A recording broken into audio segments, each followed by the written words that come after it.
are available for a lot of these programs, these businesses can come and talk to you, or are you focusing on residents? So the launch is solely focused on Housing. So, but businesses are, we're already talking to a lot of businesses. I would go back to our Rebuild Lahaina plan and the engagement that we've had there and the work and the progress that we've got going on there. It's a commercial property coming back is much more complicated than a house coming back, just the way the rules are laid out. So we're helping in the rules and the regulations side of it to make that clearer so that there's more certainty and developing funding pathways. And I'll just give one example that everybody likes to talk about. It's undergrounding. So commercial properties have the burden to underground. If you underground one property at a time, it makes no sense. Mm-hmm. If you go block by block, it starts to make sense. And we're looking at ways to develop programs to help them come back block by block. It reduces the burden, and it also helps with the problem. If I could build off of Member Sugimura's question, last Thursday when we all were at the Merc, I'm working with a spin-off LERC group that I met at the Merc. And, as the first time the Merc came and presented in somebody's committee, we were talking about short, mid, and long-term goals. And not always is the property owner the small business owner. And the group that was at the Merc, one of the folks from Lahaina had received funds from Hawaii Community Foundation to do a series of pop-up makekes. And their biggest obstacle is finding a location. And we know, Christmas shopping is coming up. We know the MIL is, the basketball tournament is coming in November. And, plenty of us that lived in Lahaina for decades remember when the Civic Center used to host craft fairs.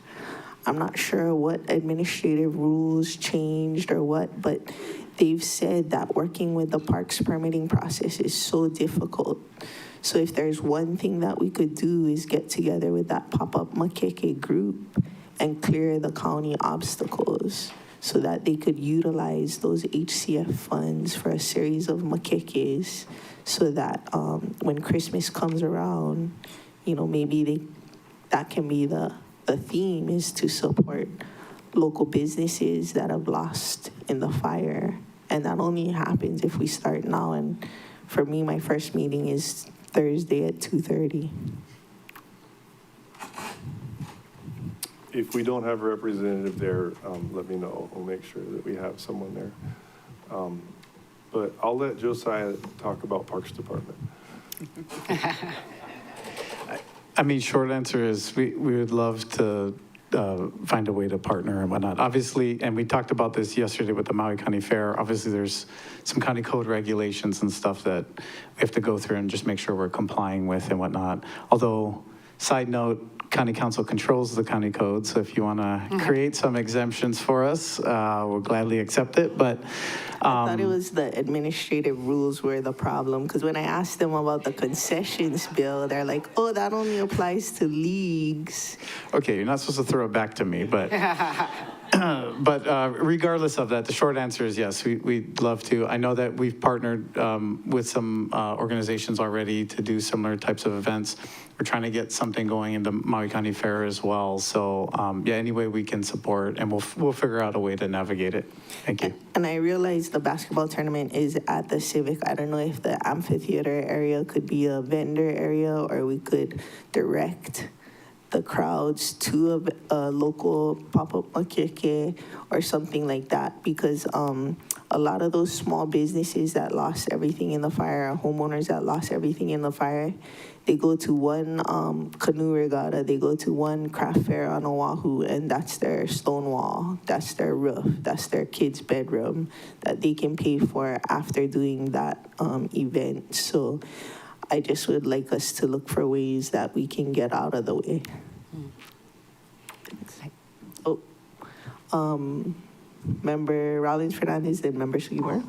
Mahalo, Chair. Just real quick, since Managing Director asked, I would be supportive of a longer deed restriction with manager appreciation on the DR grants for rebuild, reconstruction, first-time home buyers. So I don't want the story to be told in 10 years that,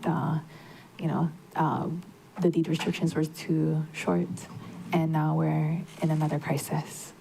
Mahalo. Mahalo, Chair.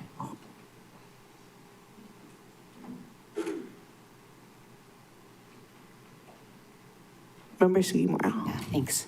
I think I heard first-time home buyers and using it for the Bill 9, the short-term vacation rental. So can you talk about that? Is that something and part of your plans? Thank you, Chair. Yeah, the first-time homebuyer program, I mean, as discussed, can be used for condos. There are obviously, certain eligibility criteria and other things that they'll need to meet, but it could be used for condos, which could include properties on the Minatoya list. But it also could include single-family homes or other types of accommodations. Okay, so that, I was just wondering if that's in your plans, just because that's, hot issue all over the place. So just wondering what your, Yeah, so, I mean, with the HUD funding, I mean, can't necessarily say that,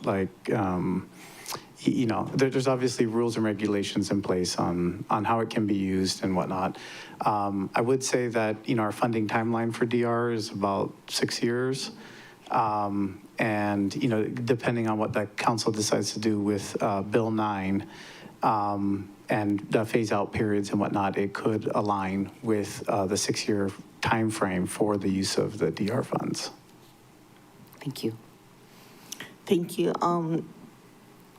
Ms. Ness, did you want to talk a little bit about the Bill 9 ramifications? Yeah, actually, since you asked, we heard the concerns about whether or not folks are going to be ready to buy these condos. And so Lahaina Community Land Trust originally was going to wait to open up our home buyer waitlist portal until we were closer to having a unit for sale. But we heard the concerns about people being Minatoya condo buyer ready as well. And so we've decided to move that home buyer portal opening up. And we're going to do so in a way that's like, hey, if you're waiting to buy a home, whether it's a community land trust home or potentially a Minatoya condo or anything, sign up on this portal. We're going to actually get data, like how many home buyers do we have, and then we'll be able to start, I'm going to say out loud, early 2026, home buyer readiness courses so that people in that portal are ready to buy either CLT homes or condos that come online because of Bill 9. So we're just kind of hoping to loop it all in together since we're doing those classes, and hopefully that will get folks ready. Thank you. So I did keep you like 9 minutes after class, and you guys have been 10, so diligent, but we can keep going all night if you want. Or let me know if you're ready to be done. We're ready to be. I got a flight to catch. Oh, okay. Let me read the. You can keep going. I'll just leave. I gotta fly home.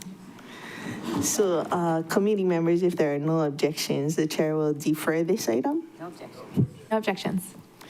This concludes today's Disaster Recovery, International Affairs, and Planning Committee meeting. Thank you very much, everyone. You may continue to talk amongst yourselves or with our resources as long as they stay offline. The time is now 4:40. This meeting is adjourned.